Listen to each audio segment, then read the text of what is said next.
వస్తానా అందరూ యాత్రికుల్లాగా ఉన్నారే.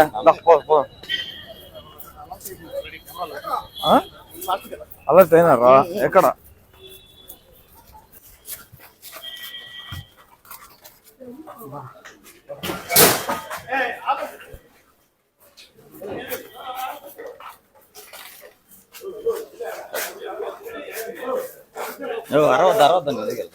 కూర్చోన్నా కూర్చోన్నా పర్లేదు కూర్చోన్నా కూర్చోన్నా. ఏం తమ్ముడు ఎన్ని గంటలకి ఓపెన్ చేయాలి షాప్ మామూలుగా? ఉదయం 10 గంటలకు. ఎన్ని గంటలకు తెరిచాం మనం? ఇప్పుడు 6 అయింది. నాకున్న సమాచారం మేరకు 5:30 మునిపే షాపును ఓపెన్ చేసేసారు. నిజమేనా? 5:20కి బయట మాట్లాడు. ఏది డ్యామేజ్ చేయొద్దండి షాపుని. అంటే మీరు ఎవరు కూడా ముందు పడి మాట్లాడడం నీకేం ఇబ్బంది ఏం లేదు, నిన్నేం చేయబోము. సో రోజు ఇదే తంతు కదా? ప్రతిరోజు ప్రభుత్వ నిబంధనల ప్రకారం 10 గంటలకు తెరిచి రాత్రి 10 గంటలకు ఆపేయాల, అంతేనా? రైల్వే స్టేషన్ ఆనుకొని ఉంది షాపు. లక్షలాది మంది యాత్రికులు ప్రతిరోజు ఈ రైల్వే స్టేషన్కి వచ్చి ఇటు నుంచే కొండపోతారు. ఈ షాపును లిటరల్లీ అయితే దిగినటువంటి యాత్రికులందరూ ఈ సందుని దాటే పోవాలా. మొత్తం అందరూ చూసే పోతారు తంతునంతా కూడా. నిజమేనా? ఎవరు ఎక్సైజ్ వాళ్ళు కానీ అబ్జెక్ట్ చేసింది కానీ ఇలాంటివి ఏం జరగలే, రారు, అంతే కదా? మామూలు ఇస్తున్నారు వాళ్ళు. ఎందుకు వస్తారండి? ఎవరు షాప్ ఓనర్? ఎవరు? ఏ రజనన్నా? కంకనాల్ రజన. ఇది ఈ షాప్ కంకనాల్ రజన. ఎక్సలెంట్. సరే ఇంకేం చేస్తావులే, ఇంకా ఇప్పుడు ఇంకా తెరిచి ఉంచింది నిజం కదా, తను బయటపోతాం. అతన్ని ఇబ్బంది పెట్టడంలో అర్థం లేదు కదా మనం.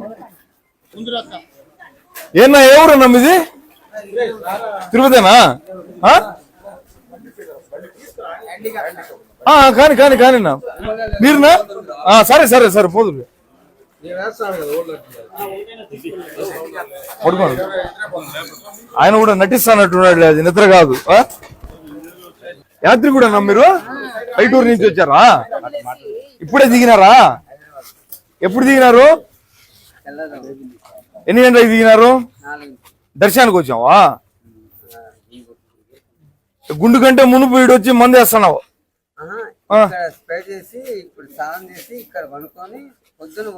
యాడా? మా వైన్ షాప్ లోనా?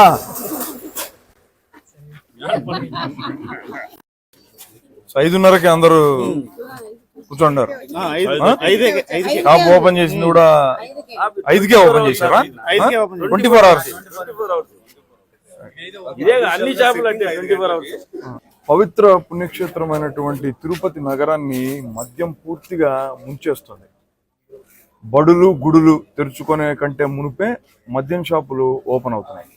ప్రభుత్వ నిబంధనల ప్రకారం ఉదయం 10 గంటల నుంచి రాత్రి 10 గంటల వరకు మాత్రమే నడవాల్సినటువంటి మద్యం షాపులు 24 గంటల పాటు నడుస్తున్నాయి. ఇదేదో ఇక్కడ ఈ మద్యం షాపుకు మాత్రమే పరిమితమైనటువంటి విషయం కాదు. ఇది తిరుపతిలో ఉన్నటువంటి అన్ని మద్యం షాపులు ఇలా 24 గంటల పాటు నడుస్తూ ఒక్కొక్క మద్యం షాపు ఒక బారుగా మారిపోతుంది. ఇక్కడ ఈ సెట్టింగ్ అంతా చూస్తే ఈ వైన్ షాప్కి వచ్చినటువంటి వాళ్ళు ఇక్కడే తాపీగా కూర్చొని ఇక్కడే తాగేటటువంటి సదుపాయాన్ని కూడా వీళ్ళే కల్పించారు.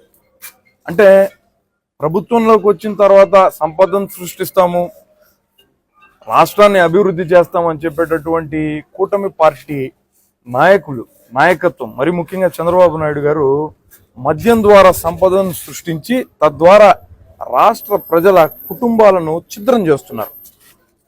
స్కూల్ పిల్లలు స్కూల్కి వెళ్ళాలంటే కనీసం 2-3 మద్యం షాపులను దాటాల్సినటువంటి పరిస్థితి ఏర్పడుతుంది. మొత్తం సమాజానికంతా కూడా ఇదొక ఇబ్బందికరమైనటువంటి వాతావరణం ఈరోజు రాష్ట్రంలో తలెత్తింది. పైగా ఈ నిజాలను కప్పిపుచ్చుతూ, అంటే మద్యం షాపులు విచ్చలవిడిగా మద్యాన్ని అమ్మేటటువంటి సాంప్రదాయాన్ని ప్రోత్సహిస్తున్నటువంటి ప్రభుత్వం దీనిని దృష్టి పక్కదారి పట్టించేటట్టుగా వైఎస్ఆర్ కాంగ్రెస్ పార్టీ మద్యం కుంభకోణానికి పాల్పడిందని, లేనటువంటి విషయాన్ని పెద్దది చేసి రాజకీయ కక్షల్లో భాగంగా అరెస్టులు చేసి క్షేత్రస్థాయిలో నిజాలను దాచిపెట్టేటటువంటి ప్రయత్నం చేస్తుంది తెలుగుదేశం పార్టీ ప్రభుత్వం. కానీ నిజాలు వెలుగులోకి వస్తాయి. మీరు చేస్తున్నటువంటి దారుణం ఇది. ఇక్కడ తిరుపతిలోనే పరిస్థితి ఇలా ఉంటే రాష్ట్రంలో మిగతా మద్యం షాపుల పరిస్థితి ఏ విధంగా ఉంటుందో ఒక్కసారి నేను ప్రజల ఊహకే వదిలేస్తున్నాను.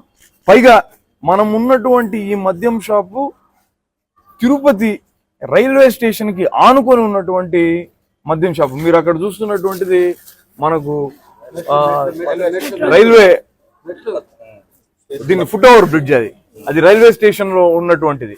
అంటే రైల్వే స్టేషన్ నుంచి వచ్చినటువంటి యాత్రికులు చూసేటటువంటి మొట్టమొదటి దృశ్యం ఇక్కడ తాగుబోతులు కూర్చొని మద్యం తాగుతుండడం. ఆయన పూర్తిగా తాగేశాడు. ఆయన హైదరాబాద్ నుంచి వచ్చారంట.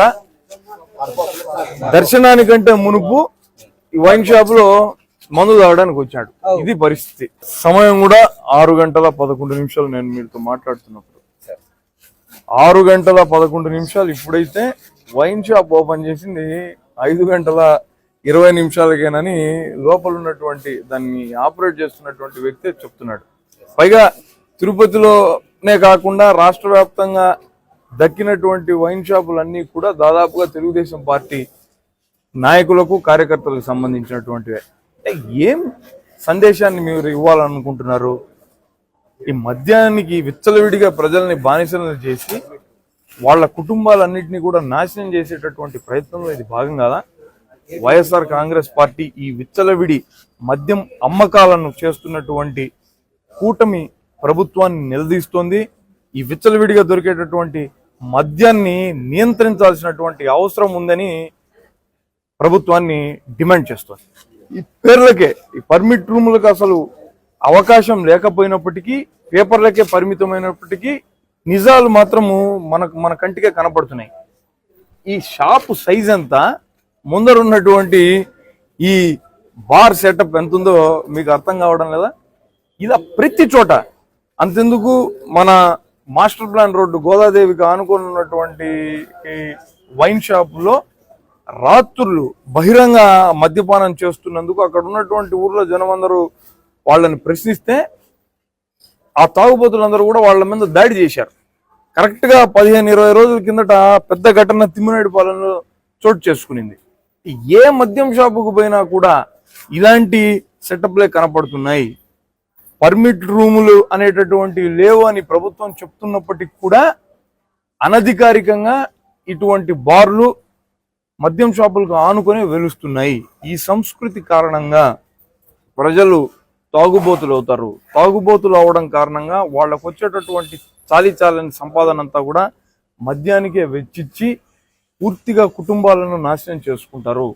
ఈ పరిస్థితి ఉండకూడదన్న ఉద్దేశంతోనే, నిజాలను ప్రజలకు తెలియజెప్పాలన్నటువంటి ఉద్దేశంతోనే ప్రభుత్వాన్ని పద్ధతి మార్చుకోండి అని చెప్పడం కోసమే ప్రతిపక్ష పార్టీ అయినటువంటి వైఎస్ఆర్ కాంగ్రెస్ పార్టీ ఈ వైన్ షాపుల్లో జరుగుతున్నటువంటి తతంగాన్నంతా కూడా వెలుగులోకి తెచ్చింది. ఇది కూటమి ప్రభుత్వం కాదు. ఉద్యోగాలు లేవు, ఉద్యోగాలు లేవు, రాష్ట్రంలో సంక్షేమం లేదు. ఇదేమి రాజ్యం? ఇదేమి రాజ్యం? మద్యం రాజ్యం, మద్యం మాఫియా రాజ్యం, ఇదేమి రాజ్యం? మద్యం మాఫియా రాజ్యం, ఇదేమి రాజ్యం? ఇదేమి రాజ్యం? మద్యం మాఫియా రాజ్యం.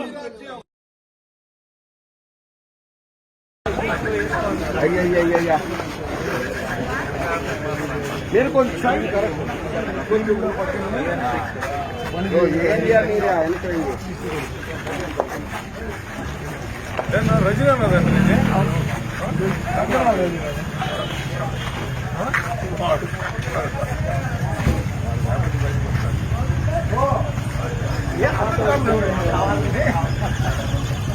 మీరు చర్య ఉంటారు ఒక 1 అవర్ ఉంటుందండి మన దాని తర్వాత ఏం ఉండేది ఏం లేదు కదా ఒప్పుబడిగా అంతేనా నిద్రావస్థలోని తెచ్చినాడు పాపం ఫోన్ వచ్చినప్పుడు